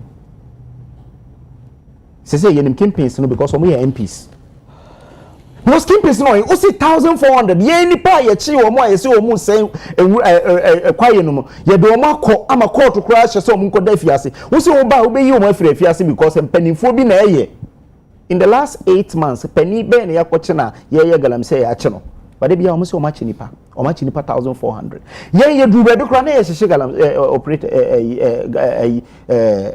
machines ni nyina to the extent that Ghana fonso nyina etu omanugo yeso sa adenti na mo hyehye enti de omo ye ne no eye nhyehyeye na eye nipa na omo chi omo ye small boys no nkwa na omo chi to the extent that ene MP etimi di animu esesa nkrofo ema omo etimi eko attack soldier for EPA boss no tena ha won ne interview no maame no o can say ye man 2 weeks with some few guns obetime wie we are interview no ha no but have a interview but na nyame but o your interview e wa ha ya say your man 2 weeks na your man etuo kakra bia obetime wie okoduru ho no oni omo ejina ho omo ye no national security friend say ondwane baby a ondwane free no you see men some ba anian kwanta biom onkofa bibia ni enye sa illegal miners nbeku omo twem omu koya editor onkoduru nkawe ena omukonya accident ema journalist kra prepare ma me na o ka say man 2 weeks obetimi aye no so galamse no NDC for penny for na eye o kai set time a yamin ekogina akwatia e kan say president on withdraw 9 months for no esan say they are doing extortion omu jiji nkrofo sika no omu create problems for them within 1 week ena yi omu free ho yebusa ya omu so ye betutu ye ho anamu ne ya san kobiom empanimfo bi be kan say yamin ene eye ye friends abanga they are engaged in galamsey no president say we yoko enhwehwem not true up to now yoko enfa report bi amba ya e kire say omu ye galamsey ana so omu nye galamsey yamin enkoko police station ecologic excavators mienu a yachi edi ma omu constituency chairman wo Ashanti regional security liaison officer Captain Kwame Jabari ecologic concession ewo manso edi ma NDC for soldiers a omu ye adwuma wo nipa ya chechi omu nyina no hu obi a yachi no Ashanti region ya prosecute no da omu boys nko so they are the enablers of the galamsey ene on share frame pom boatin report na page 13 of the report I can say NDC for Aya Galamsey in the Western and Central chain will be even time I bemu. In the Perform report, page 13. And also the same report and also indicate say MPP funds so. Okay, and so a Galamsey. Yes, but Biasa yes, in the same report, no. No extra report to buy and I Bible. And it's in the same report, or can say page 13, or can say NDC for a Galamsey, a chain MPP for. It is hard, you know, I hear Juma because NDC for MPs and a year bo moving to the extent that Otimi Koma what's I reiterate at the NDC as a babishim says and send me brain now what can I say Yamin when ni pass me senior so my NDC for paying for no more glam say and near ben the Wujina so into Yama would me the Casa and same way the public records evidence public records because Yahoo say MP Akujina your friend saying concession ama oni soldier for hamse adentina washe nipana wachu omo handcuff emomoko police station to the extent that for the first time in the history of this country police station enye safe for soldier for there one here fashion Oscar Oforila bi Oscar Kojina station ben okoji excavator ben okay so Yamin ekotena your friend say ekotena Abusia FM Kumasi e can say waji excavators e dia I have the video I can show it to you. Was see waji excavators in the amani chairman because now they were not engaging Galamsey. That was the reason Okoya Okojima Omo. So these are the facts. Again, Oscar Oforila be MPs no. So say an American say I'm giving you baby a see press conference no Peace FM reporter Akra Ohobi. Ewo I will win. Omo koya omo ekofa ekotwa MP nesu se oye Galamsey because wache concession forest reserve di amankrofo. But to be honest with you and to be fair to institution na meme ye adwuma sisi asem ko ba sisi a mintimi nkonko ye one. So another make sure that these are public records. I have not said anything. Wo because subscribe will be me unti Yamin dia no ene abanga dia na president kasa ye nhwehwe mu no when not the say that issue ne by the president so, but I'm talking about say excavator yes me a workers see he said this on Ebusua FM in Kumasi enya dia me and me ka me tumre na me kire sie me kire ba bia okan again MPD ya yesan omoko ohwedie police station a Sarki Zango edi ne car buy say yensisa soldier phone free police station esan say omunye safe police station a yesisa omo edi omo free ho no eno so ye hu me hu ye won hu sa video na sa MP a o Asutufi North ekoduru ho a na omo bu soldier phone na omo ye ene hu ya den na anopai soldier phone de krata tenten aba say omo ohwedie mu a omo ye wo ho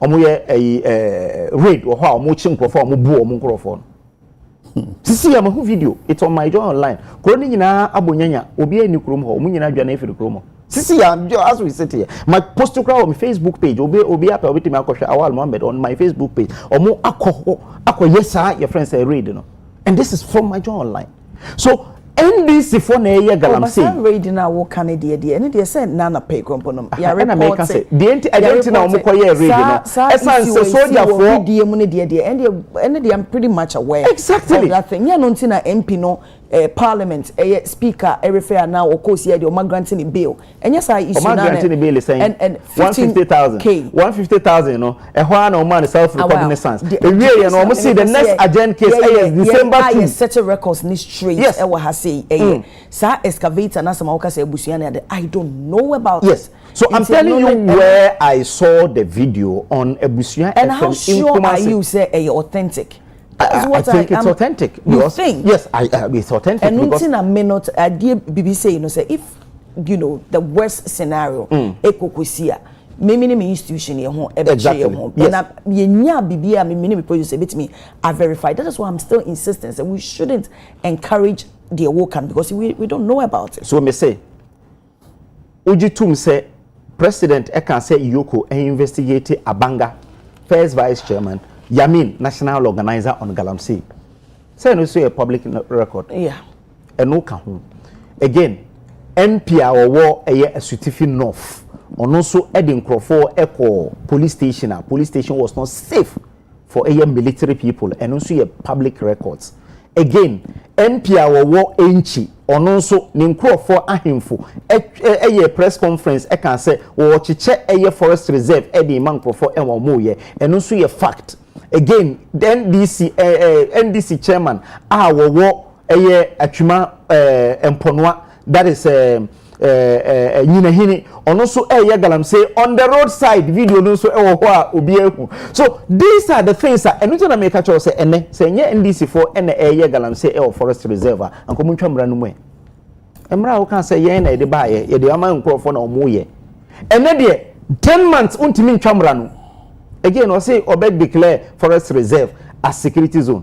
Even today all forest reserves are security zone.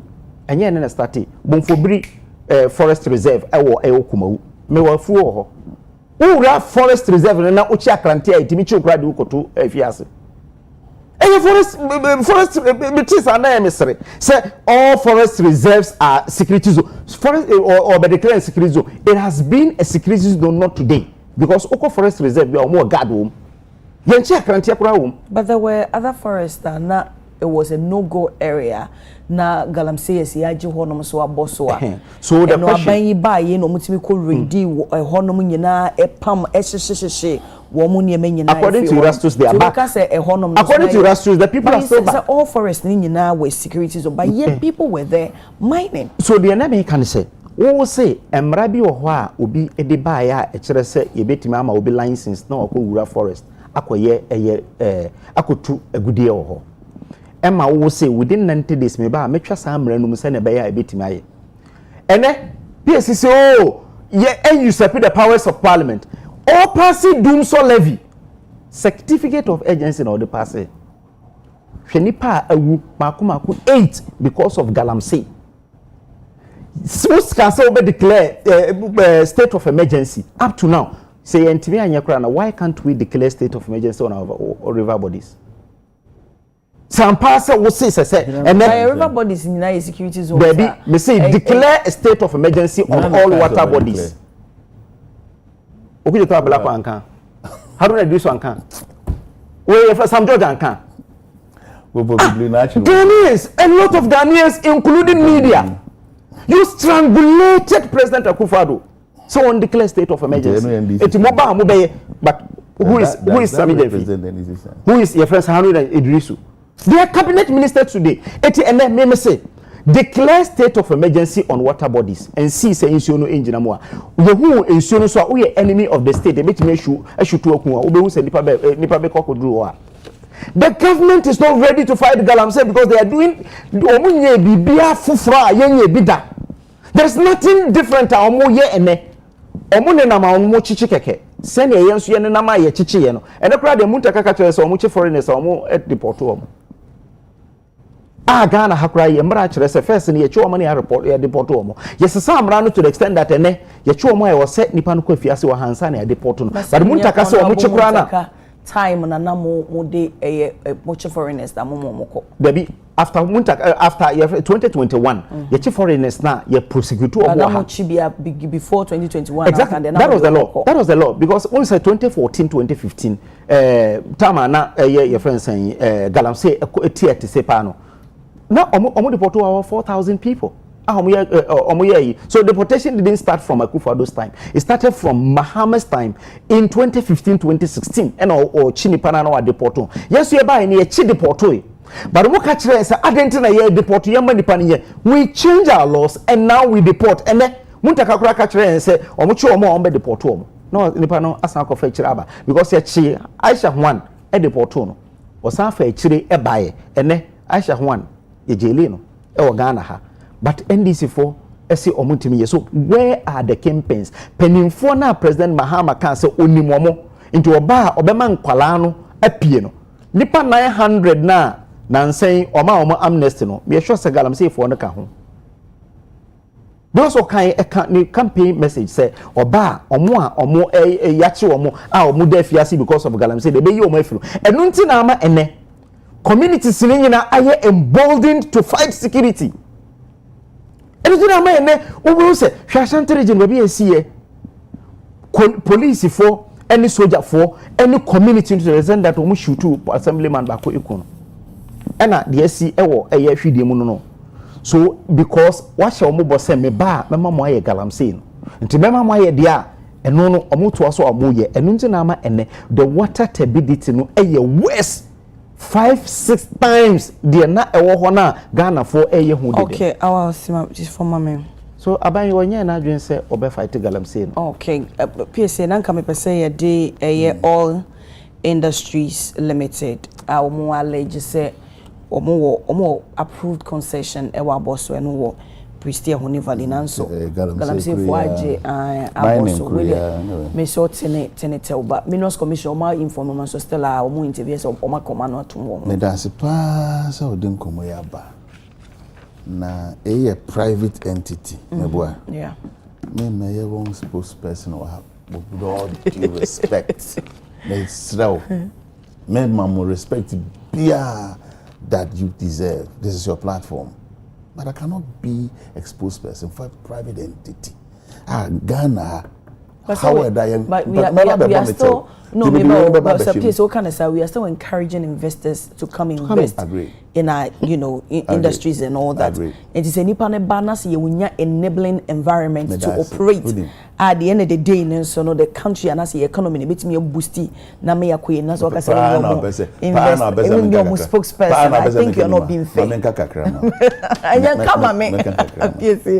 And come on me. We say sebe ingwanga kwedi di maya wenye obi mu abangi bay on issue one single license and move BIA. And I could find by that license that was system was around 90 something. President Gouva Brussels. Onunkwa over 2,500 plus. That's a lot. We in an open baby tonight. From Pom Boating, Pacho Onyan DC new. And na any baby said Dr. Prempom Boating kind. When they report you say NDC fo do ye galamsey. It's not true. It's on page 13 of the report. Just open the report. Me see page 13. Can I flow? Nobody see. Over castle. Okay, no problem. It's open here. No problem. Teach you to. Kon o kan na nanka mo na meka. On kontompo ne nabra basem no. Adozo wo MP before tekrema so. Pa. And yes, Anna from Pom Boating kind. From Pom Boating nipo obobo won din no. Wo MPP fo. Omonko what me dinga minim wo MPP fo. NDC fo ni bi nia ama President Kufado entimian to galamsey ase. And say MPP fo according to Dr. Frimpong Boating. Awo wa ben mu and stampede is a process no. And one man na successful. Erastus obonidin Erastus am abontan beka why video to that effect say ansa na Chinese we yen forest reserve mu no. Papa bi an friend say John and obi kwan ma won wo but o NDC abani ni pa na na me dan so ye kra ya yeda why yeda na wanye ni ya e ho na ebisa question mi say na aban no the commitment to do it obi abaye Ghana fo na ye Chinese fo ye so NDC ni o NPP ni o aban na wo so no anamonga utu wo hone then because Ghana what the two share wonsa. Okay. So were you having the commitment to do it? Went to me anye. But a reporter about Bonting that our Ministry of Lands and Natural Resources on website. I will actually say a situation abang beto so. Abangi buy no buy na status and status na mining issue no one. I say 44,000 out of 288, 16% foreign reserves are invaded by illegal mining. 9 foreign reserves flagged out as red zone. Well, yeah, actually say over 5,500 hectares are what the football field system, 7,500 football fields. But say reporter Abano collaborate with Niamey India, and the idea bang no nim the down.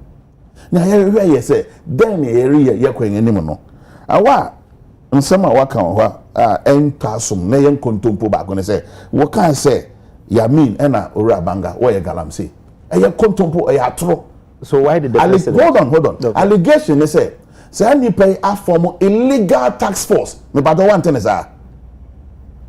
small scale miners in a be alleged so one form illegal tax force enti say obi beto illegal tax force e dey aboa mo nga fight galamsey I will be for that a fight and as omo dey extorting money but what did they do?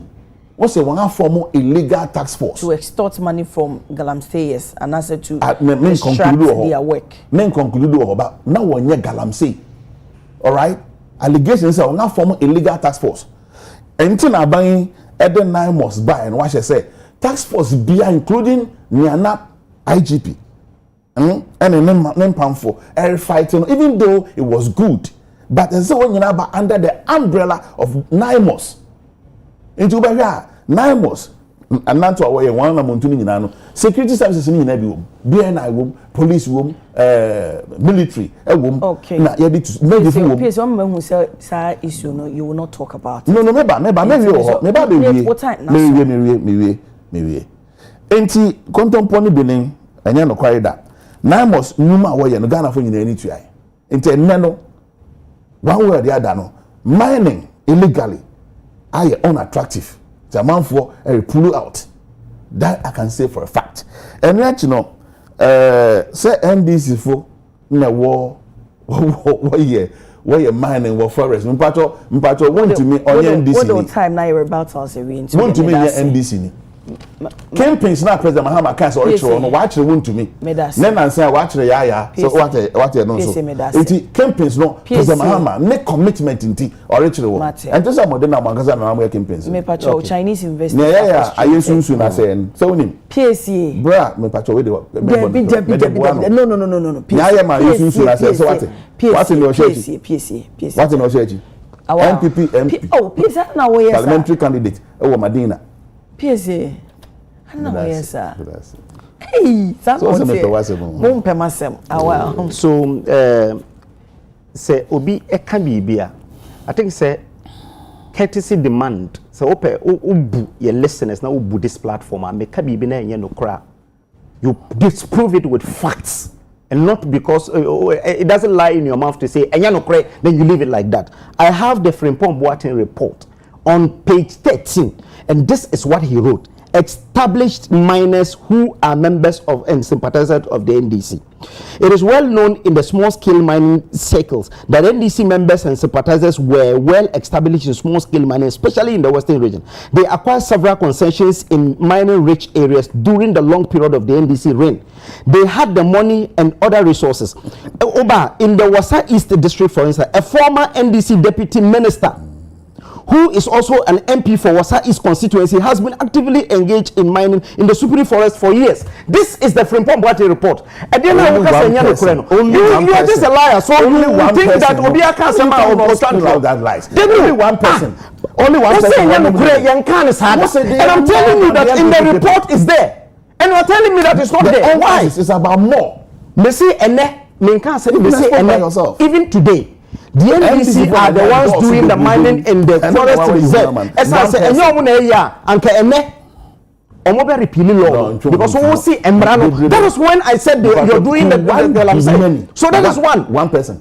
We're one person. One person. That's how I can try because we can say you said that is not in the report. When we read the report, cultivate the habit of reading at least. Cultivate the habit of reading. Do that. You have to cultivate the habit of reading. You don't just say Obiere Chantro. Abraham one kind. That's all. What Chantro? The most important thing is say President Eko Japan. Eko share Japanese. Eno mudi nkomo eka samumra na ye mombe invest in Ghana. You remember when he went to Japan. Again, Ministry of Trade. And I'm quite sure or more besisa yembra ne kakra na aye relaxed in terms of the minimum capital we investor ubide beba eye oman na wabe invest se ne be bitima encourage investors na say ene obi a wa acquire ne license whether they are Chinese or they are from anywhere wa acquire license wa start here or be adwuma na say galamseyers akọ na omoye na oma trauma dear or ye omo regulator no say me regulator no behwema me na menya madwuma na watwama even the security say boa me na still enkrofo ye galamsey wo ho and again the esere wo ho ne say okay say omo kan say the DCE for the area was engaged in galamsey Emma Akwabia or my name, a friend Awal Mohammed, or communications officer for Prestia Huni Valley, Eba Bontin, Eba can say they are not engaged in galamsey, your old shaft, been on Marco Jinamo or Moye. So we will not really serve Ama investor intimate by any Omai Mukrano, yet Timia Chief Justice because of allowance our J. Into investor prayer bar Usuru say attentini intimi juma. Na say ne ono so akwaje ne concession na obeye dwuma a employ Ghana for aye legal mining na oman no entimi emma no protection. You are only not sending a wrong signal to the investor, but you are telling him that Ghana is not a safe destination to invest. And that is the reason I was say mpenifono ehwe na omo protected the investors in the sense be omo investments entimi enko waste. And we are very important again. Dear material about license in the keka home. One thing that NDC for I just don't understand and say ene obi nam kwayem and as obi nam baby ye galamsey wo ye illegal mining oni license in the bibia na say ne your man license ana ye boni enye mo na mo se mo be cooperative I know na ma omane bo amam ko wuye no mo ye say nkrofo no wo ye o mu krom ho omo ye no krom ho no mo feel say e wo say mo ka omo bom na omo ye cooperative na omo ye no ho na mo ma omo license it is a many panel license you can monitor him, you can track him ubetime hu ba bia wo ye adwuma it is a wonim say mama obi license e wo ha nsuo na e ben no asay a utime nkoche no so I say your man license ya bastardizing giving out of license as something a emwa enu so na ebe boa ma won say asuma simi man license wo hanti metimi akoche no say wo ye bibia. But did you do the follow up time or mama lines to mine in the forest? Say ye can because the all can see in so no attributed to the forest say in the forest reserves no. Now in the forest reserve now your man for license no. Your man license to go and do legal mining in the forest reserve. License na mrana e ba ye ne kire say Yama will be license or be for forest reserve akwa juma later no so no be turning to do illegal mining. There be beka ho but omo ye mining within the legal mining within the area forest reserve no obi eni ho ayaka say oye bibi contrary ebi ekoka omo so ye legal but omo ye legal what to say see company bi ayama license a wo ye legal mining within the forest reserve essence you there be so let's not bastardize say giving out licenses and ama galamsey adoso nipa no won tutu amina ne dada ena wa beje license obi wa beje license na kwan ya e fa so je license no obre etu won ko je license na okotutu amina no eti say ne obe catch them say mama license bebre enu ti na ama galamsey adoso a then you don't even understand what you're talking about it means you are just ignorant. Because say your man will be license na ebetimi attract no na de your man license na o ka tell say your man license bebre and no kire say eno na ama galamsey adoso and mama license bia water turbidity no from December every 14,000 and I do 94,000 one man license because my license no at least somewhere doing responsible mining we will see one man license in the last 10 months ensure omunya nom kra wo wineba yenye galamsey wo hoba omunya ensure nom me da say awal regional vice president free omunya ensure nom yasem ne twato enso so na ye be sorry Ali Baba from Medina ntime kai one or two messages be na yakọ yensam say time no ekopa Dennis Miracle Abuaje Nana B and several MPP communicators said they would organize demonstration against MPP Akufo-Addo's administration if he declares state of emergency on galamsey. And the same MPP guys like Awal, Dennis Miracle Abuaje, Nana B and Co are calling for state of emergency. This is purely hypocrisy. Or are those MPP guys ready to go on demonstration if John Mahama declares state of emergency on galamsey? MPP never again they are full of hypocritical character. Honorable Alhaji Faila Fusaini, MC of Lankontanan, Medina, I salute you for your hard work in the municipal Okay, messages no be abba mame enga. The NDC man should get his fact right. President John Dramani Mahama has issued 35 mining license minerals commission data. We say Eric Bintum ena ede eno abba sasana kwejo amwa bing edi abba say, have you also provided evidence if the 35 license here? Look what I mean. License no kwejo amwa bing ede answer no ebaye ene daily graphic at the majority leader cites minority leader for contempt of parliament. Na someone honorable Ayariga Edia Tuja say honorable Alexander Fenyomaken edify a resolution passed by parliament said to remove name of the member of a Ghana delegation to ECOWAS. Na amiss we say nyene opinioni afa ho akọ Nigeria ECOWAS or a meeting wakobi inti sadia na waye no nteso kopie mo Port Harcourt sadia na waye no ya dia wobu parliament nhye ye ene emra so pa anti what the ama speaker embo ne ho modern na wonfa ne ma the appropriate authority no mo no eno ndi if indeed omo yenhwehwe mu wie na so panyini guilty a sanction esefa tabia yemfa emma no peace me sha say de afio ho no again Martin that's oh wait me aba what do you mean kasa I remember what do you mean kasa say so say ebie mo sa aba okay wafa so we hear it on so because you see another one no sinti me sha say de afio no ana peace me kwa wa so answer ma ba so that be bia me oh peace ubomi gumbewia ona mrene ya odia ubomi gumbewia no say when say also about formatting but okasa me da say na you do that room maybe we could to be answer so you can galamsey politicization dina edu baby ana ye mo bi no me try say e be twen ho afi ho papa me say wa kofa bai na say ye church na me so because ye nyina 2024 campaign ye TB ura doctor you were free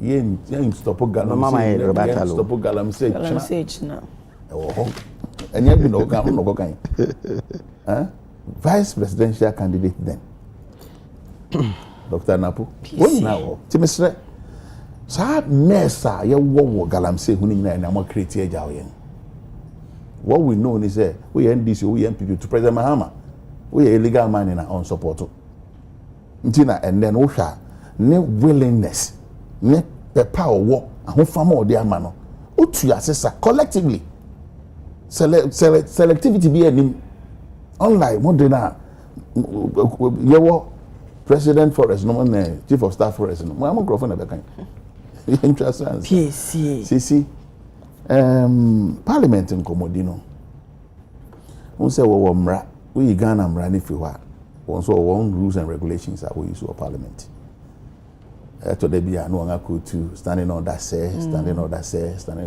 ne we say omu ko ti 31 citing order 31 Mr. Menko hodenti mi hu nchen won e wo nti ne wode abeto abonten no ne yenso ye ba be bobo hu kakra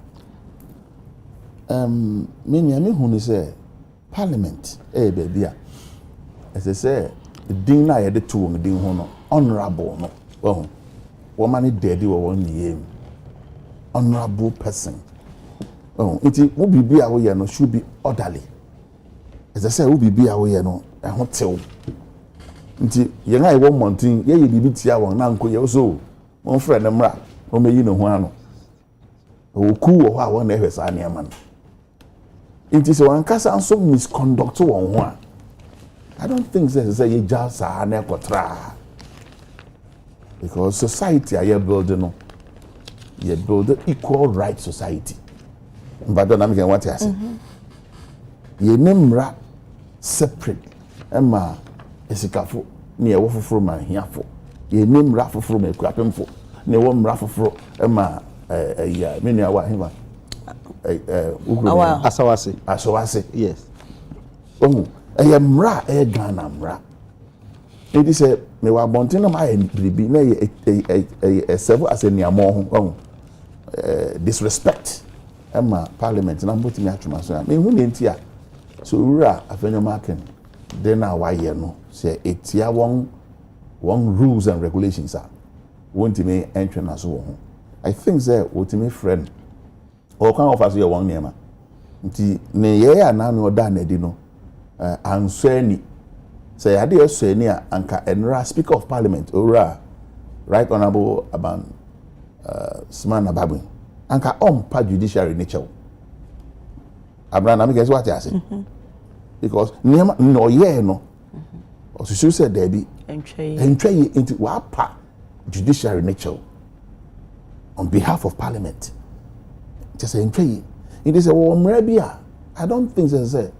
what as I say can't baby for one men need send necessary when you need according to rules and regulations that our house or so before from so yeah so the big dinner then it's you can say we have your mark in the away and say we'll be sad say because I enjoy make a crime here no many enye ho enjoy ya odi ani di ne say mame esaba tokono former Chief Justice.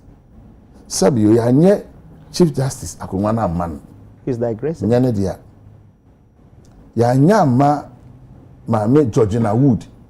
He's digressing. Nebre son no ofi ho.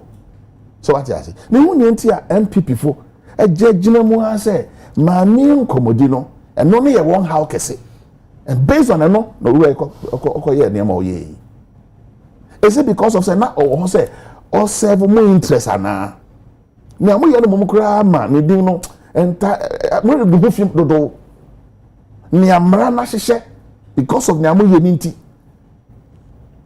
o kodanko to say mra no pe o no nti wan say samra no na ngani ma no yes ya build societies are that's me that say enti ma me mopo enti na me kani maybe ensu kwan say ma me na be court obetimi akwa no pedia na concrete was no it's about that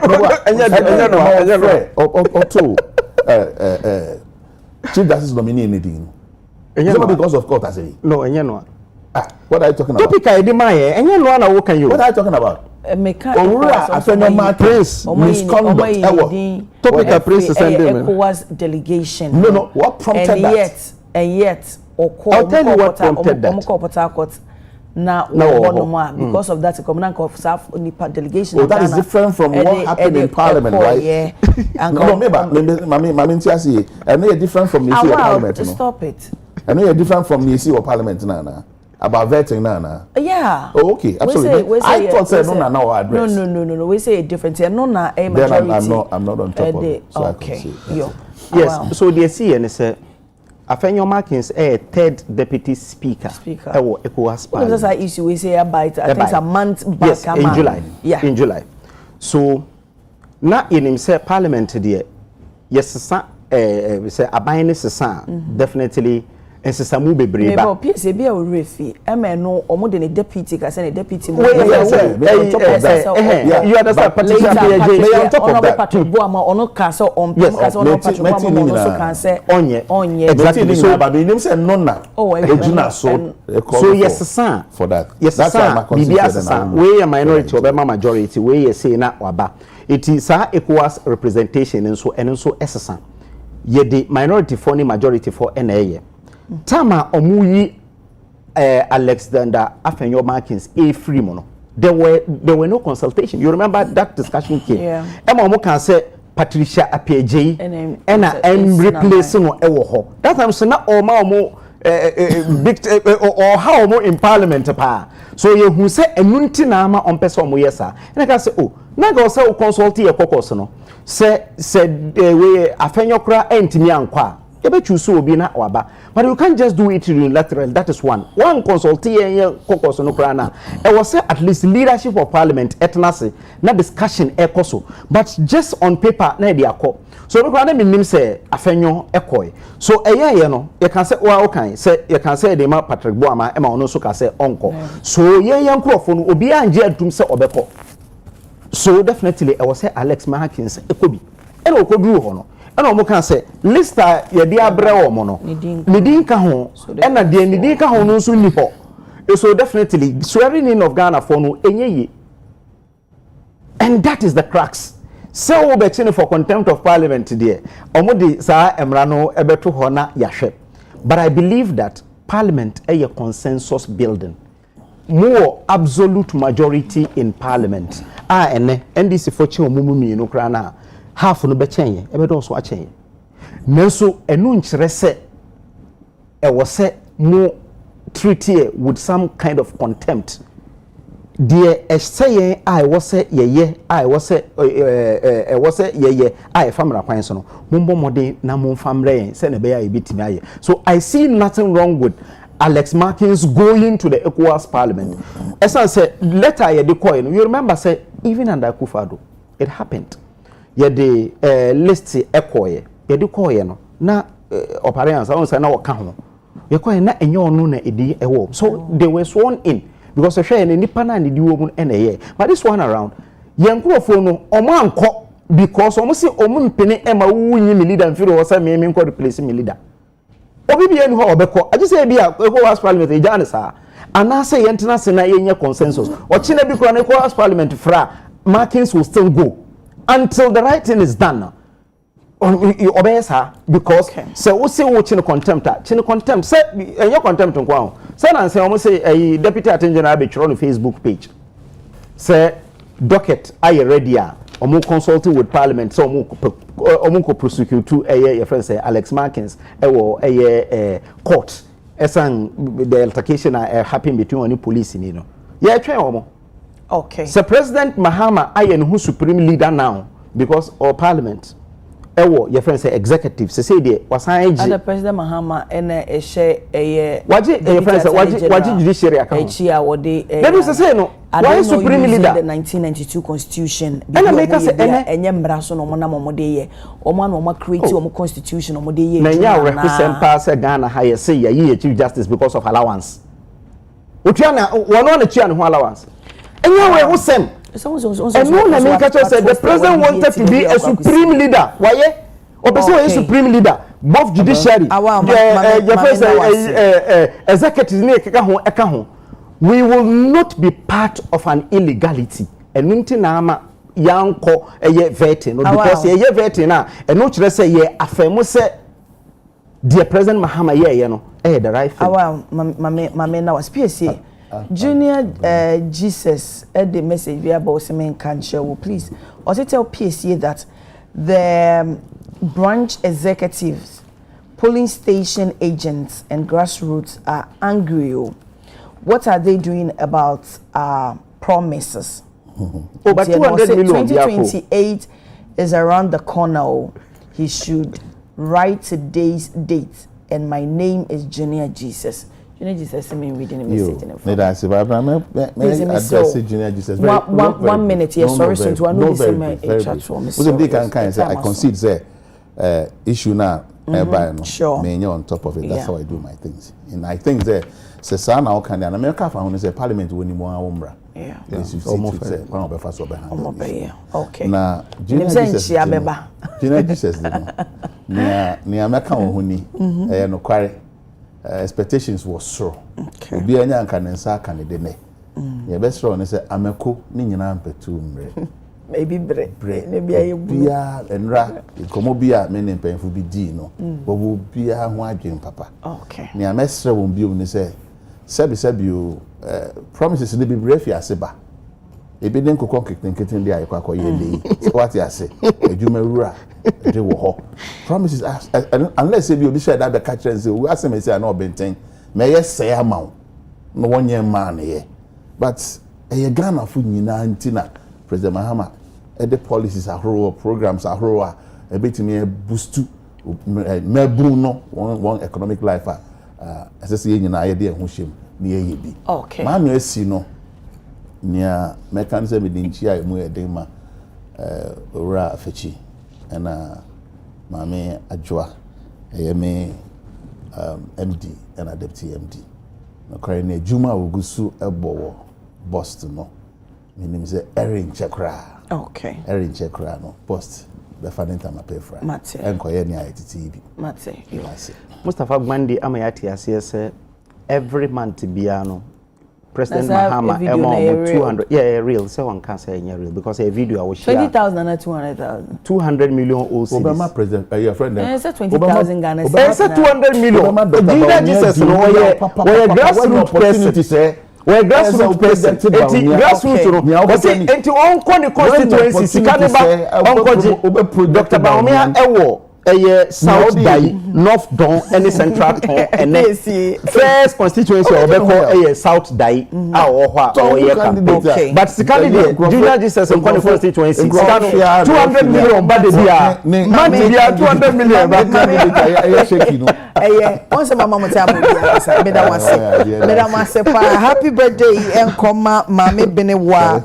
I wish you the best of the years ahead of you, and I sincerely pray to God for protection and guidance on your life. Okay, may your heart desire be fulfilled.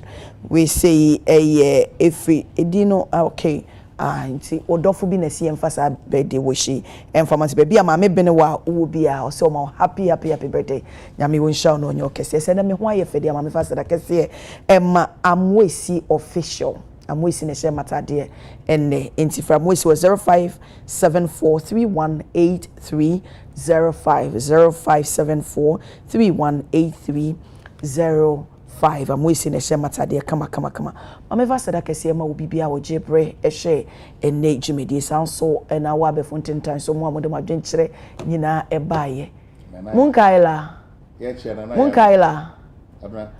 mpacho temenka mi yedi na PSA mama sign den awo kasa akwesi aka obi a nyankopon ka no o chi na bo besi akwa o se ai wotia ne na echi nyankopon na nchia na ya nso nana ya champion jantoa ma afiri mi hu na